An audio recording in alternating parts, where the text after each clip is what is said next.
What is up, guys? Spot MMA here. UFC 328 Chimaev vs. Strickland just took place last night.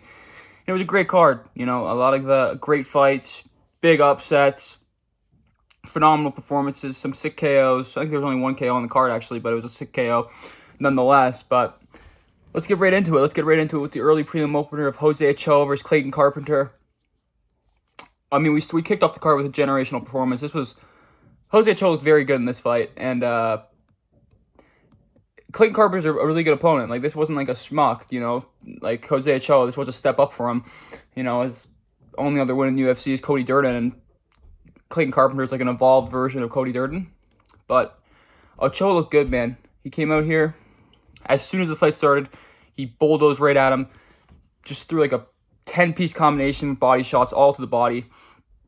He was beating up Clayton Carpenter's body. I said that in my prediction video, that Jose Ochoa has really sick body shots, and those were going to work on Clayton Carpenter here, and they did, because when you hit someone in the body like that, you can't, it's harder to get a takedown on them because your hands are naturally just lower, so you can meet them on their shot better. And that's what Ochoa did, man. He beat the shit out of Clayton Carpenter for 3 rounds. I don't know how he didn't finish him. Clayton Carpenter is a tough son of a bitch. I'll give him that.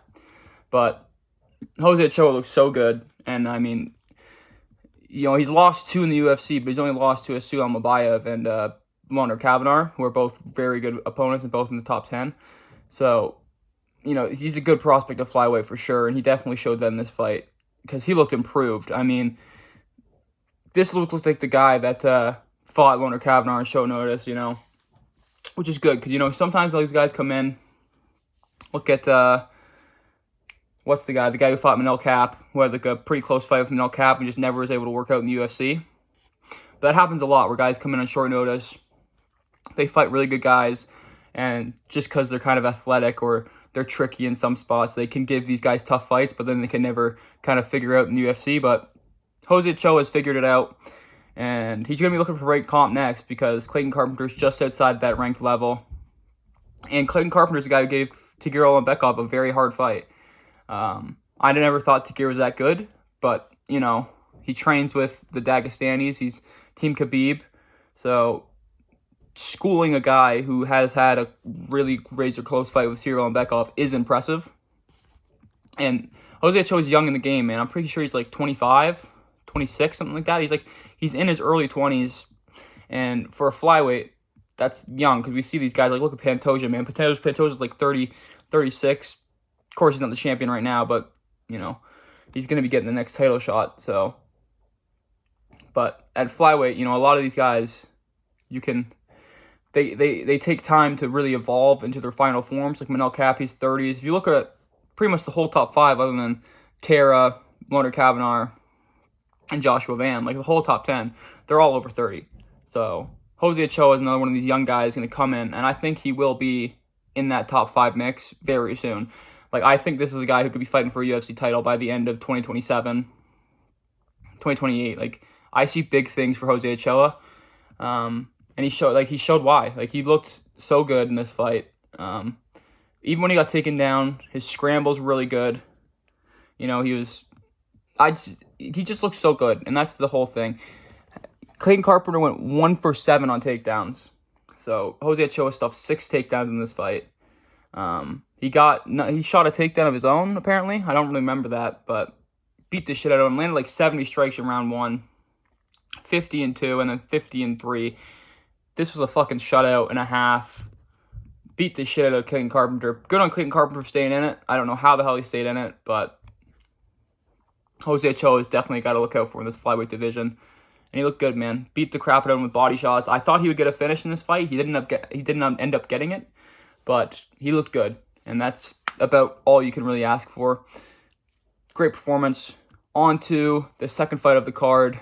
Bangsor Susrakayev versus Jadordan Santos.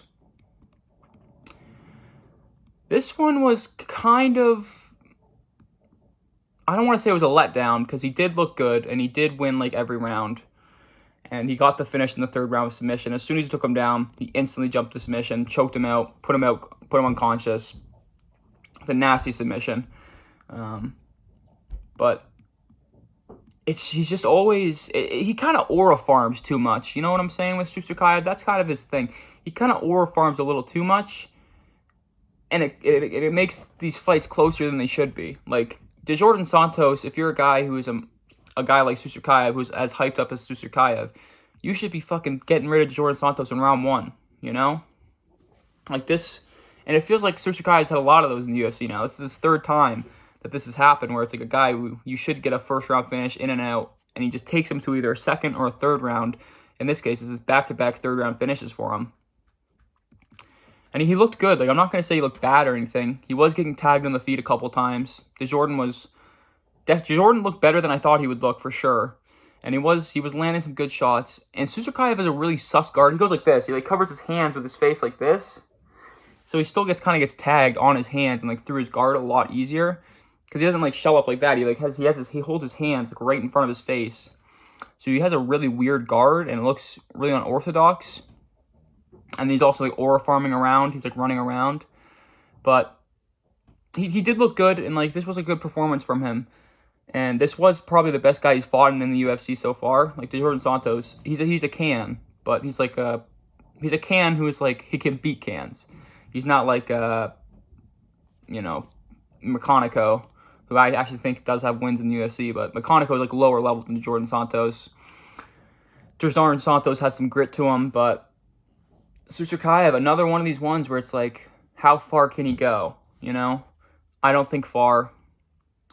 We're getting to the point where some of these matchups are going to give him real trouble. Like, like these guys outside the rankings at middleweight, I'm trying to think. Like Michel Pereira, I think Michel Pereira would probably be Susukayev at this point. No, I don't. Michel Pereira is terrible. But that would give him trouble, especially in the first round. So it's going to be interesting because now we're at the point where you kind of have to give him a step up. And these steps ups are going to get harder. So we'll see with Susukayev. Good performance. A little bit anticlimactic. A little bit. You kind of wanted to see him style on DeJordan Santos a little more. But he gets the job done. That's all you can really ask. He gets the 3rd round submission. A fucking nasty submission. As soon as he got him to the ground, he latched the choke. Like that. So that's good. Maybe... I don't know. I don't know why I'm trying to like justify his bad performance here. And it wasn't even a bad performance because he got the finish, but just not as good on the feet. Had trouble finding his range a little bit. Eventually, he kind of worked into it in the 3rd round. This 3rd round was his best round, I think. He started landing good shots. He landed an elbow on Jordan Santos that cut Jordan Santos up completely bad and had his face gushing with blood. And they just started like hard hitting elbows when DeJordan would crash. So that was good. That was a good improvement on the fly.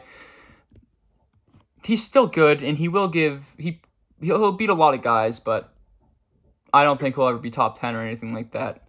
But good performance. Gets the finish. Oh, God. Pat Sabatini versus William Gomez. Well, this is about exactly how I thought the fight would go.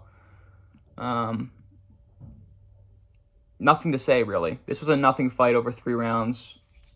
Pat Sabatini would shoot on a takedown, and then he just wouldn't let go for like the whole round, and that was pretty much every round. The 3rd round, there was a little more exchanging on the feet. I actually thought Sabatini outworked Gomez on the feet a little bit, but Gomez landed the better shots, so... But Sabatini, Sabatini's it up. He really did Sabatini it up. He would shoot like 3 takedowns around, get like one of them, get control for like a minute, and then they would clinch against the cage. And that's pretty much the story of this fight. It was a stinker, a really stinker. But William Gomez is a good opponent, and this is a good win for Pat Sabatini to keep building. But we're at this point in the UFC now where guys get cut for not being exciting, Like, Pat Sabatini is a guy who I wouldn't be surprised they let go soon, kind of thing. Because you gotta have something. You gotta bring something to the table, and he's not really doing that right now. On to the early prelim headliner. This is a sick fight. Roman Kopylov versus Marco Tulio. Really, really sick fight. Tulio was doing his thing early. He was picking apart Roman Kopylov in round 1. Outstruck him. Kopylov looked like he was really, downloading the data, taking his time. He didn't want to overextend or anything because Tulio is dangerous early. So, and Kopylov is a slow starter usually. But in that second round, Kopylov landed a fucking massive 1-2 right down the middle, clipped Tulio bad, dropped him, had him hurt, probably could have finished him, dropped him twice in the second round, and then grabs a body lock. And it's like, wow, what's going on? And something I did want to say, did Tulio look really slow in this fight, or was I tripping? Because I thought Tulio looked, especially in rounds 2 and 3, he looked like he slowed down a lot, and the speed of his strikes looked like really slow. And Kopylov was able to time him a lot on his strikes. Maybe he was unsure of himself, because he looked like he was like second guessing and then throwing and then not being as fast, because I don't know. But he did look good. No, he didn't. He looked good in the first round, but then as soon as the second round starts, Kopylov starts doing his thing, drops him bad, then out-grapples him in the second round. The third round happens. As soon as the third round starts, Kopylov gets on him, drops him again, and then grapples. I don't know what Kopylov was doing. I don't know if he had money on himself by decision or something, but he threw away a 25K bonus. Like, these guys get finishing bonuses now, and it was right there. Like, you were 2 shots away. Like, if you just put on the pressure a little bit, you would have gotten a finish, and you're just taking money out of your own pocket here. Like, that was just a really dumb mistake for Roman Kopylov. Could have gotten a performance bonus, so he could have gotten a 100K bonus, because there wasn't a lot of finishes on this card. So if he got the sick finish over a guy and Marco Tulio, who was really hyped up as an underdog, he definitely could have gotten a 100K bonus, but fumble to finish. One of the worst fumblings of a finish I've ever seen. Had Tulio out 3 times in this fight, and every time he would have him out, he would get in on a body lock and work in the clinch.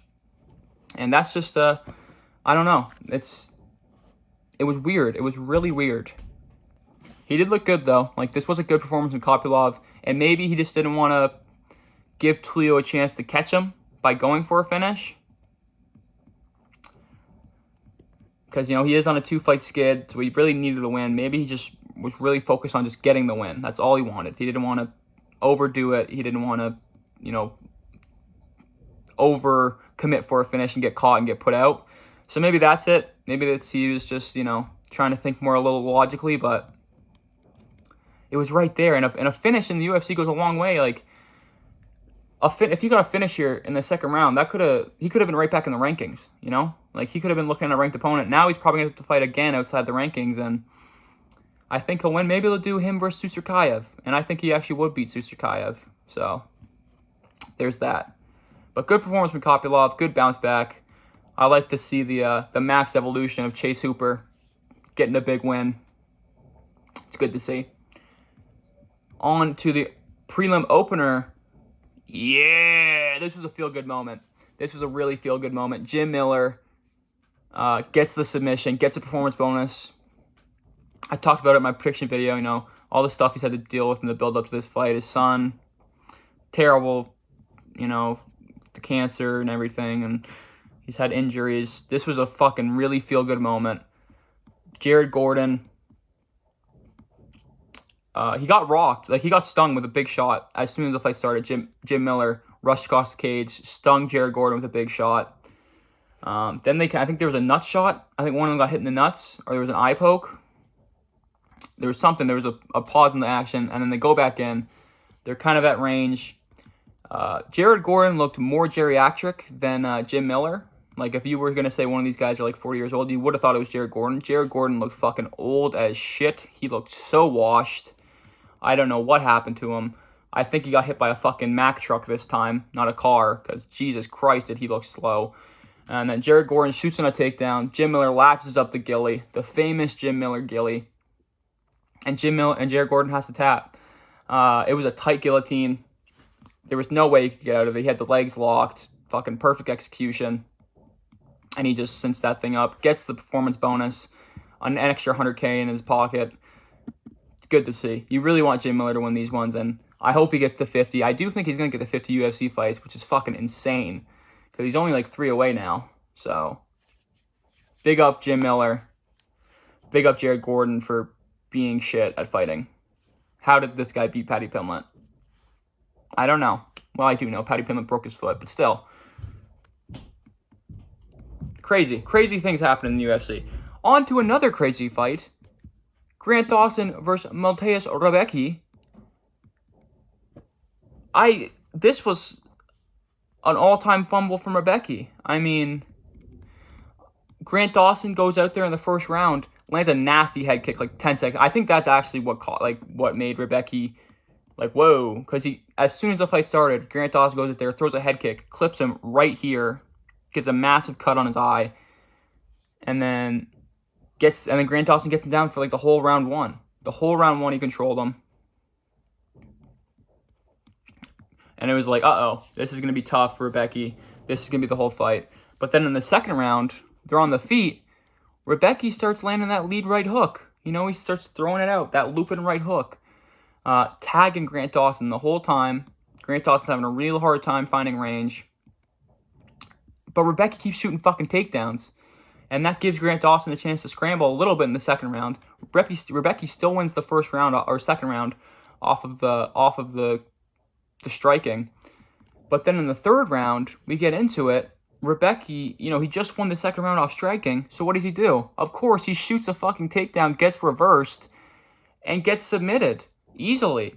I mean, good for Grant Dawson. He's another guy who had a tough fight camp. But Rebecki with an all-time stinker performance here. And yeah, I mean, I couldn't believe it. I don't know why you would shoot takedowns on Grant Dawson. Grant Dawson did a really good job of scrambling through the takedowns, and when Rebecki would shoot on Grant Dawson, Dawson would always end up in the dominant position. But man, some not good fight IQ in this fight at all from Rebecki, and it's unfortunate because I really thought Rebecki was going to win this, and I'm not having this reaction just because I picked him to win, and I thought he was going to win. Like, he was winning, and he was on his way to winning, and then he shoots a takedown in round 3, gets reversed, and then he gets submitted with a rear naked choke. Good for Grant Dawson, gets an extra $25K in his pocket. Love to see it for Grant Dawson. Terrible fight IQ from Rebecki, though, I mean, like, I don't know why, like, I don't know what his game plan was. Like, what did he think was going to happen? It was really confusing. But a great performance from Grant Dawson, and he's probably going to be looking to get back in the rankings here. I don't know if he's going to get a shot in the rankings because he is a grappler who is not Dagestani, and if you know anything about the UFC, you know UFC hates grapplers who aren't Dagestani or Georgian or from America, or that are from America. So he's going to have a hard time getting back in the rankings, but this is a good step and a great performance. And he gets the finish, which is the most important thing for Grant Dawson here. He gets the finish because a lot of times in his career, he has these dominant performances, but he's not able to get the finish. He gets the finish over Rebecki. He was a very hard guy to finish, and a very good opponent. So this is a good step up, or a good bounce back for Grant Dawson. I don't know if he's on a win streak. I think he might be on a 2-fight win streak now. I'm actually gonna check this really quick because I think he is on a 2-fight streak. Oh no. Oh, that's right. He lost to Manuel Torres. I completely forgot about that fight. Okay, yeah. Okay, that's a good bounce back, though. That's a really good bounce back because he's a guy who, if he loses a couple, the UFC could just fucking cut him and send him to PFL. So good for Grant Dawson. Good bounce back. We'll probably need one more before we can get back in the rankings, but it's a good win. On to Joel Alvarez versus Yaroslav Amosov. My glorious GOAT, Joel Alvarez. Beaten by the grappling once again. But this was a sick performance from Yaroslav Amosov, who is a fucking savage. This guy is a legitimate warrior who has fought in wars, in the Ukrainian war. This guy is a savage, so good for Yaroslav. Joel was kind of outpacing him a little bit on the feet, but as soon as Yaroslav got the takedown in round 1, he just controlled him for the whole round. And as soon as the first round happened, you were like, all right, as soon as this guy gets him down, he's fucked. And in the second round, he gets a nasty finish, gets his body lock, picks up Joe Alvarez, slams Joe Alvarez, and then as Joe Alvarez like postures to get up, Yaroslav grabs an arm triangle and fucking submits him like that as soon as he slams him. A really sick finish. Gets the performance bonus. Does a little Booker T spinneroonie after too. A little cherry on top. And a great performance of Yaroslav Amosov. This guy's going to be a fucking problem at welterweight because I could see him doing that to a lot of guys, you know. Look at what just happened to Joaquin Buckley, you know. A lot of these guys at welterweight, no one checks their grappling. And Yaroslav Amosov is definitely a dark horse in this division. There's not too much to talk about in this fight because it was just pure domination from Yaroslav Amosov, but fucking great domination. It was a masterclass of grappling. It really was. On to, nice. Ateba Gautier versus Uzi Diaz. Oh, this is about how we all thought the fight would go. Not really, though. We thought we would be in round 1, but Ozzy Diaz did not want to throw anything on the feet. He was terrified to throw. He knew as soon as Ateba Gautier landed on him, he was going to get fucking put out. So he was kind of just trying to play the matador a little bit. Kind of got outpointed in round 1. Ateba was really calm. Good leg kicks. You know, he is fundamentally sound. Looks a little, you know, some of the punches are a little weird when he's trying to throw around the guard. I think that's just because Ozzy was so intent on not getting hit that, you know, Gautier was trying to find a way around the guard. But once he kind of settled down and kind of let the fight come to him and, you know, made Ozzy Diaz make a move, he counters over the top with a beautiful right hand in round 2 and fucking sleeps Ozzy bad. You know, Ozzy was complaining about the stoppage, but he got folded like a fucking lawn chair into half. He got put over his knee, slumped, sent to the Shadow Realm, slimed out. I don't know any other way to describe it. I mean, brutal finish from Ateba Gautier. Expected, though. Like, this is what you need to do. But now, can we give him a step up, please? Can we give him someone who is actually capable of fighting in the UFC? Like, give him a Sharaputin Magomedov. You know? Give him a, you know, one of these guys. You know, don't stop giving him these fucking bums, these cans. Because, you know, we know this is going to happen. He was a minus 1,000 favorite. This is always going to happen. There's not much to talk about because it was just nothing. Ateba outpointing him and then, he's dead. So, good performance with Gautier. You can only beat who they put in front of him. So, and he did it. He fucking slimed out Ozzy Diaz. Ozzy Diaz, unfortunate, bro. Unfortunate. You thought you ducked him by, you know, pulling out with the injury. They gave him right back to you. So, tough one for Diaz. All right, on to the main card. King Bobby, you know what, King Green? I will call you King Green for this performance because that was a really good performance from Bobby Green. Schooled Jeremy Stephens. Beat the shit out of Jeremy Stephens in round 1. I mean, just fucking blitzed him, put the pace on him, body kicks, you know, straights, talking to him, kicked him right in the dick, right in the dick. I mean, the fight starts, Bobby Green's putting the pace on him. Looks like he's about to get a finish. And then as soon as he's about to get a finish, he kicks him square in the cock. I mean, it was a perfectly executed nut shot. They have to do a break. They resume. They get going. Green gets a fucking takedown and submits Jeremy Stephens. That's out of nowhere. Who the fuck would have thought that? Bobby Green getting a rear naked choke over Jeremy Stephens. If you had that on your fucking parlay, fair play to you, because that was a snipe. I never thought I would see King Green get a submission in the UFC, but he does. And Jeremy Stephens shouldn't be in the UFC. You know, he's an unk. You know, he's a tough guy. You know, he's been around, but why'd they even bring him back? You know, he had that close fight with Mason Jones. This is a bad look for Mason Jones.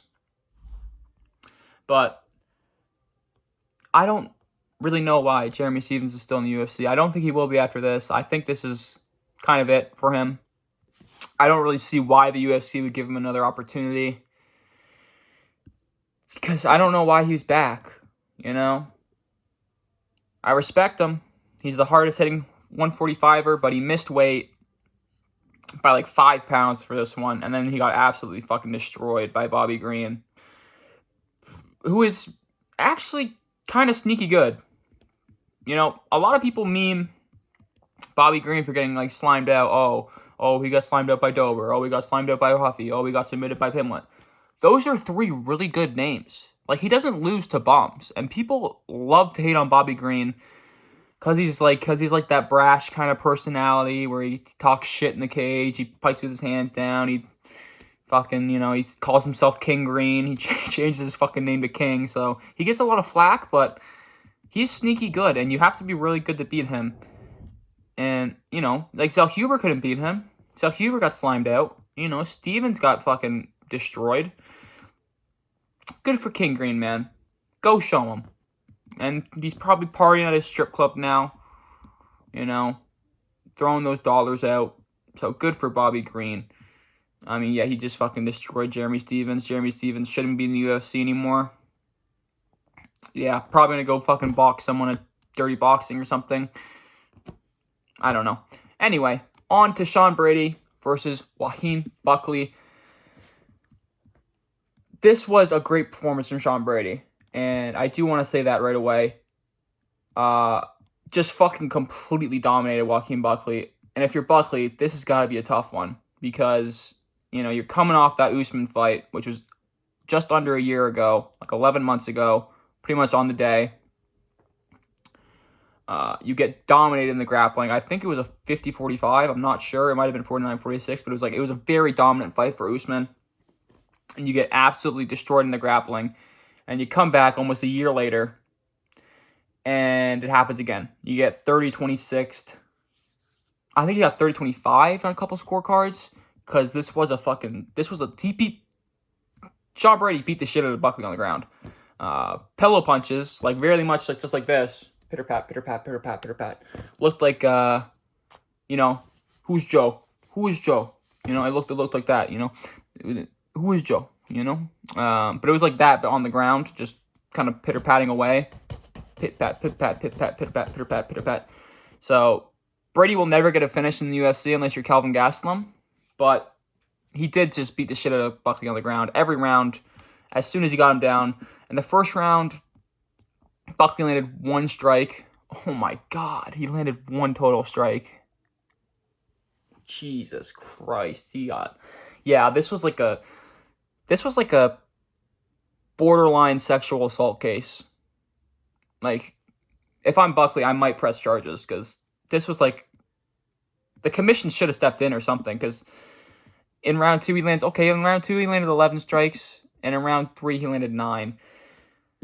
It was a stinky one for Buckley. There's not much to talk about, because every round was kind of the same. Brady would just grit him down, get mount, and then just pitter-pat shots for the rest of the round. And as soon as that first takedown happened in round 1, I was like, oh, he's done. Because, oh yeah, that's what it was. Buckley, they're kind of on his hips. Buckley shucks off 2 takedown attempts from Sean Brady, and then he squares his fucking hips to throw a leg kick. An inside leg kick against a wrestler. Buckley, what the fuck are you doing?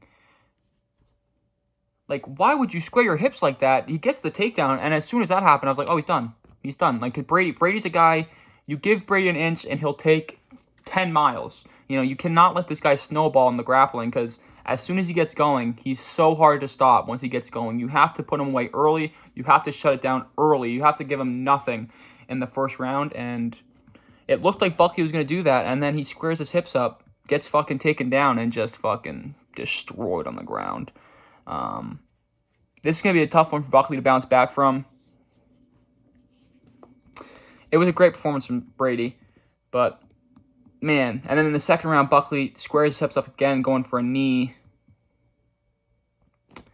and gets taken down off of it. Is able to scramble up, gets taken down again. You know, the only thing Buckley had was just bucking off his back, and you got to do more than that against Sean Brady, man. You got to do more than that. He only needed He only needed 4 takedowns in this fight to control him for pretty much, I think he had like, if I had to guess, I would guess he had at least 12 minutes of control time, and that's putting it lightly. It was probably closer to like 13. I mean, Buckley had nothing. Literally nothing. He would Euro step on the feet a little bit, jump, woo, woo, woo. Wouldn't land, and then he would get taken down. Rinse and repeat for 3 rounds. Good for Sean Brady. Pretty terrible for Buckley. And for Buckley, I don't know where you go from here, because the blueprint's out on Buckley now. It's going to be really hard to pick Buckley moving forward because the blueprint's been laid out. He is a guy you can dominate on the ground. For Sean Brady, probably JDM. I do think JDM beats him, but never know. That's a close fight, Look what Makhachev did to JDM.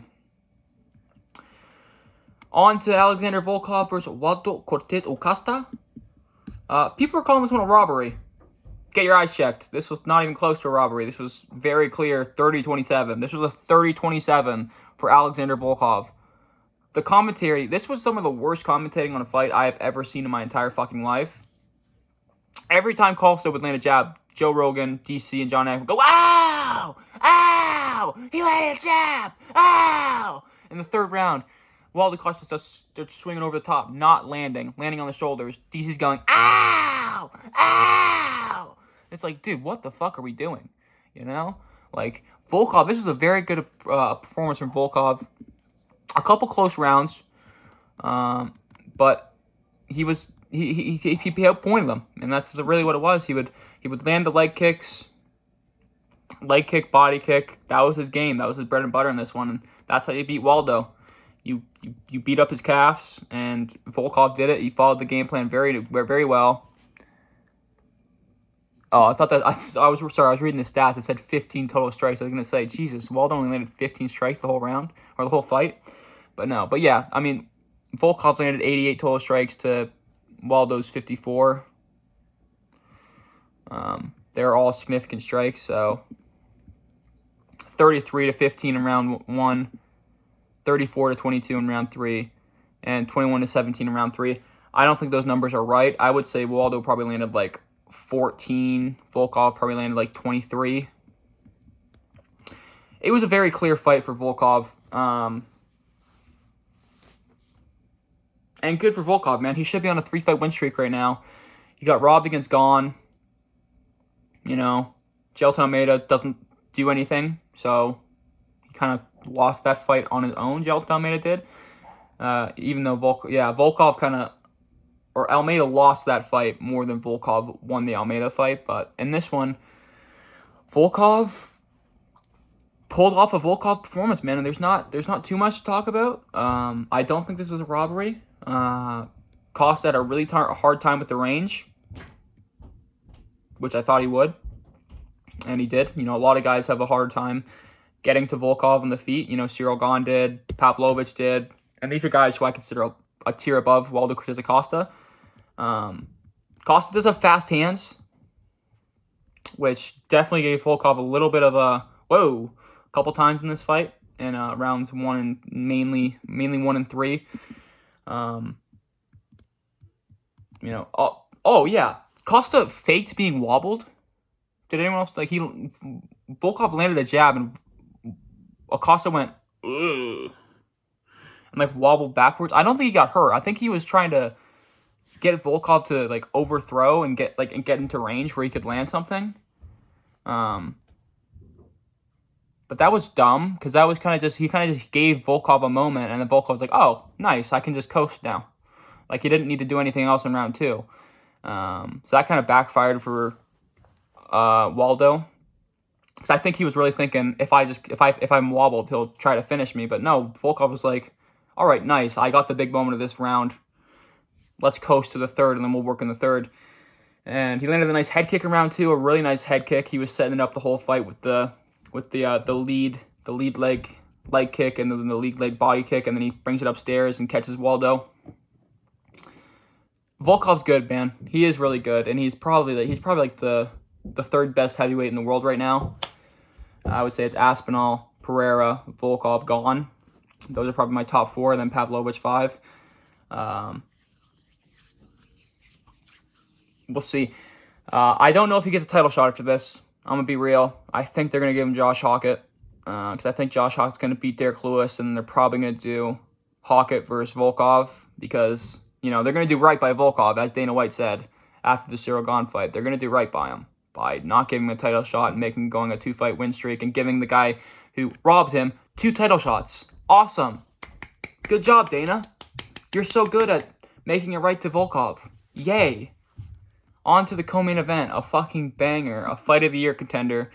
Joshua Van versus Tatsuro Taira. This was a fucking great fight. I have to say that right now. Just as the first thing I'm going to say about it. Amazing fight. Crazy, crazy fight. I picked Tatsuro Taira to win this. I thought he would be able to mix in the grappling, which he was able to, especially in round 1. But Van looked really good in this fight. I mean, this was a very good performance from Joshua Van. Taira looked good too, though, in round 1. They start in the feet. Taira's landing really good leg kicks. I thought the leg kicks were very good for Tatsuro Taira. He was able to land his jab. He did have a big reach advantage, and he was using that with the jabs and the leg kicks. And round 1, he's doing that. He's mixing it up. He gets into the takedown. And every time Tatsuro Taira, he got 4 takedowns in round 1. I think in every takedown he got mount, which was very impressive. He would get mount. Wasn't really able to do much damage in those positions, which I think was the thing that really held him back from taking over in this fight. But when the first round happened, I thought this was going to be a Tatsuro Taira masterclass. Van has nothing for him. He's getting mauled on the ground. Tatsuro Taira shot 5 takedowns in round 1, got 4 of them. Completely controlled him the whole round. Wins a dominant round 1, clear 10-9. It's looking like Van's gonna, Van's the paper champ. This is what it's looking like in round 1. And then we get to round 2, and then it's a little bit more, then it's more striking on the feet. Tatsuro Taira only gets 1 takedown this round, and there's a lot more striking. And in the striking, you can really see that Tatsuro Taira doesn't move his fucking head. He'll be here, and he goes down. He goes up and down. He doesn't go side to side like this at all. There's none of this. You get none of this from Taira. You get this, and you get this. So his head is always there. And with a guy like Joshua Van, who throws 9 strikes per minute, that's a fucking recipe for disaster. Should have seen this coming, if I'm being honest, but Van landed at such a high clip in this round. I mean, he landed 81% of his strikes in round 2. He landed 47 total strikes, and he landed at 81%. That is fucking incredible. But Van's winning this second round, outworking him on the feet. And then at the end of the second round, the big moment of the second round, with 30 seconds left, Taira goes for that leg kick he's been landing all fight. Van times him perfectly with a right hand down the middle, boinks him right in the chin, sits Taira down brutally. I have no clue how Taira survived this, because there was 30 seconds of ground and pound. Van did an excellent job of countering off that leg kick, timed him perfectly on one leg, sits him down bad. Taira survives it. I really thought the ref was about to step in. We'll talk about the stoppage later, because Jesus Christ, this ref... There was 4 points in this fight where the ref almost stepped in, and I was like, dude, come on, this is a world title fight. But round 2 was a huge bounce back round for Joshua Van. And when round 3 started, it was instantly, as soon as the round started, Van got on him, hurt him again, beat the shit out of him a little more in round 3. Tatsuro was able to mix in the grappling, gets 2 takedowns of his own. And then Van sits him down again with a fucking jab, and he wobbles him.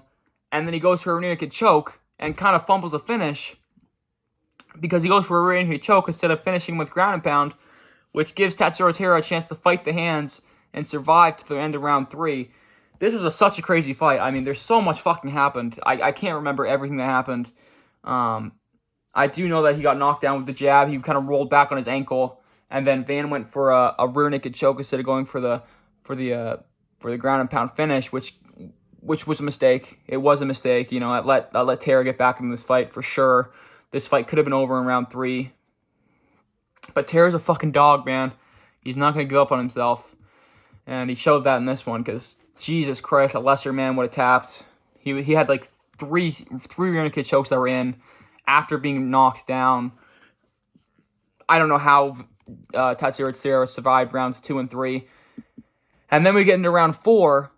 And then now Tatsuro Taira comes back, is able to outwork Van on the feet and mix in the grappling, get a takedown, and win the round back, and you know, get back into it. And you're like, holy shit, is Tatsuro Taira going to turn this fight around again? Because we're 2-2 heading into the 5th round, and it's just fucking pandemonium.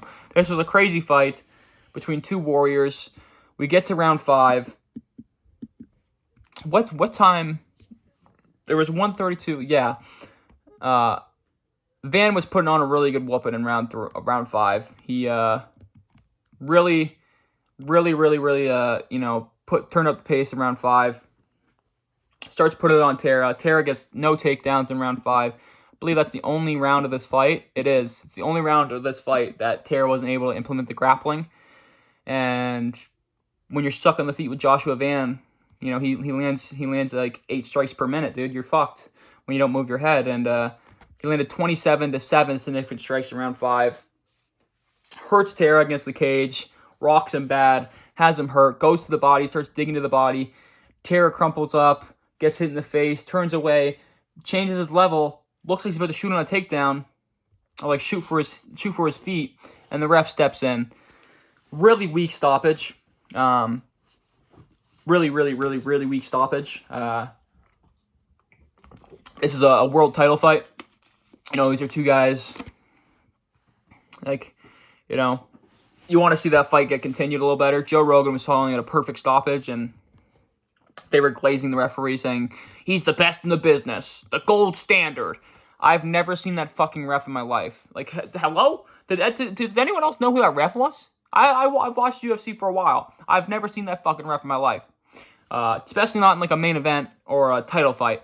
So I don't know why the fuck they have these random commission refs who are, you know, coming in from fucking the LFA, you know, just got done on the LFA. Oh sure, I'll come ref Joshua Van versus Tatsuro Taira. He almost stepped in like 5 times, and it's really unfortunate. This was a great fight. A little bit of an anticlimactic finish, but still an all-time war. Still a fight of the year contender. I mean, this fight was so fucking good. This was a pure mixed martial arts fight. Beautiful. It was beautiful. Van looked so good on the feet. Tatsuro's grappling looked phenomenal. Every time he got him down, he got right in the mount. Van did a phenomenal job of clearing the mount every time, getting the butterfly hooks, kicking off, using the cage. And I think Van's frame helped him a lot, because Tatsuro Taira kept getting the mount, and because Van is so compressed, and his legs are so short, he was able to just slip out every time. It was really fun to watch, and it was a puzzle that Tatsuro Taira wasn't really able to figure out. You know, once he got him down and he would get to mount, he didn't really know like what to do, what else to do to control him. But Van looked fucking good. He said in his post-fight speech, he was like, if I'll fight Pantoja if Pantoja wants. Of course Pantoja wants to fight you, dude. You're holding his belt. But that's definitely the fight to make next. Pantoja versus Joshua Van for sure. That needs to happen. And I don't know if Van's done enough to earn a prediction or like a pick over Pantoja, but you can definitely have more confidence in a Van pick now than you would before for Pantoja Van 1. Like, you can definitely justify a Van pick easier over than the first time they fought. So it's going to be a very interesting fight. I'm still probably going to go with Pantoja. You know, I think if Pantoja gets Van down in a lot of those stances, he's going to be able to get the back. He's going to be able to hold him down better. You know, he's not... Pantoja isn't as lanky as TARA, which will help him in the grappling, I think. But we'll see. That's definitely the fight to make next. Soon. Van didn't take like much damage at all. Let's do this soon. Let's get this done by, we're in May, so June, July, August. Let's get September, October. Let's get it booked, man. Let's get this flyweight division moving. It's a great division. Always the funnest division to watch. Phenomenal fight, phenomenal performance of Joshua Van. He is a world champion. Proved that tonight.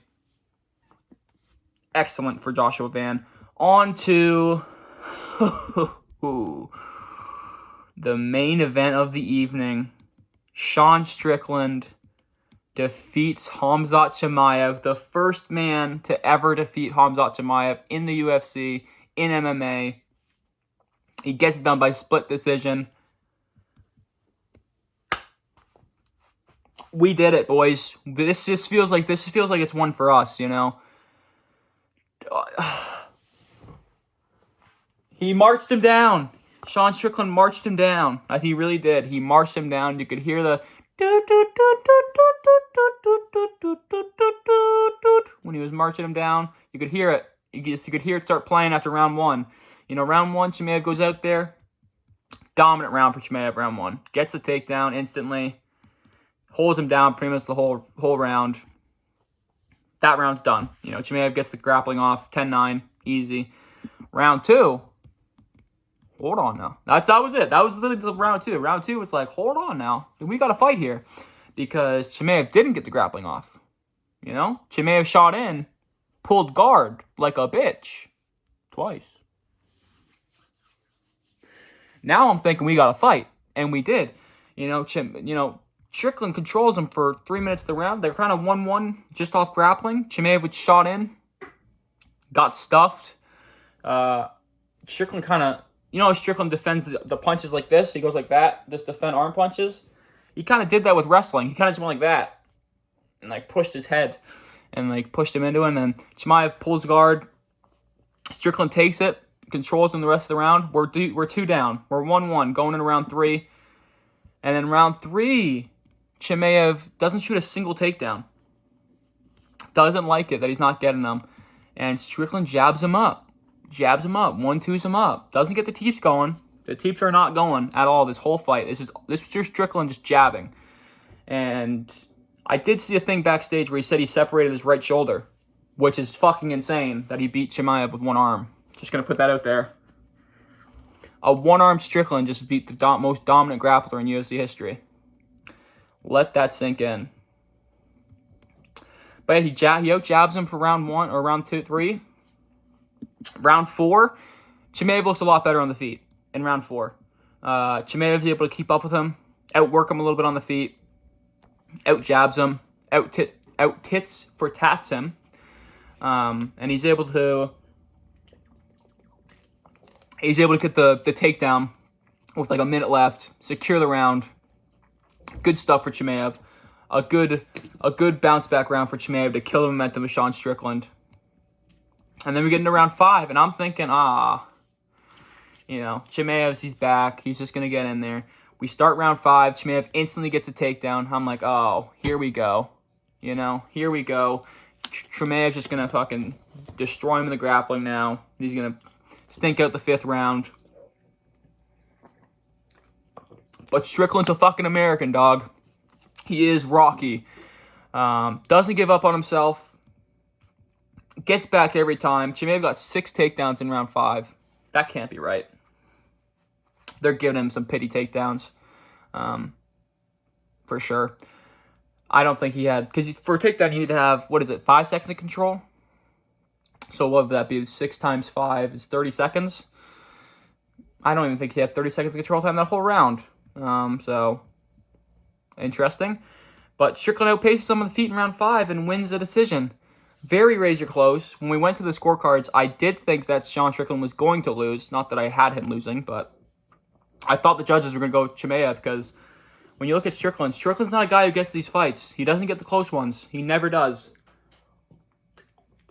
He didn't get the first Dricus du Plessis fight. He didn't get the Cannonier fight. There's been so many fights in his career where we thought he did enough and he just didn't get the decision. Thankfully, the most important one he gets though. He gets the win over Khamzat Chimaev. split decision. I woke up this morning and I was just in a good mood. As soon as I woke up with a smile on my face because the new middleweight champion of the world is once again Sean Strickland. You can't write it. Hollywood wishes they could write a script this good. I mean, the whole build-up, it was beautiful. This was a beautiful, beautiful, beautiful card. Probably card of the year so far. Definitely feel-good card of the year so far. This was fucking awesome. Not a lot of KOs. Only one KO in the whole card, but it doesn't matter. Strickland's a fucking champ again. That's all we care about. I'm dehydrated. I've been talking for 50 minutes. Thanks for watching. Please like and subscribe. Spot MMA's out. How did I do in predictions? I went 0-1, 0-2, 1-2, 1-3, 2-3, 3-3, 3-4. 3-5. 3-6. Okay, we don't need to worry about my predictions. All right, we don't need to worry about that. Anyway, thanks for watching. Spot MMA's out. See you next time.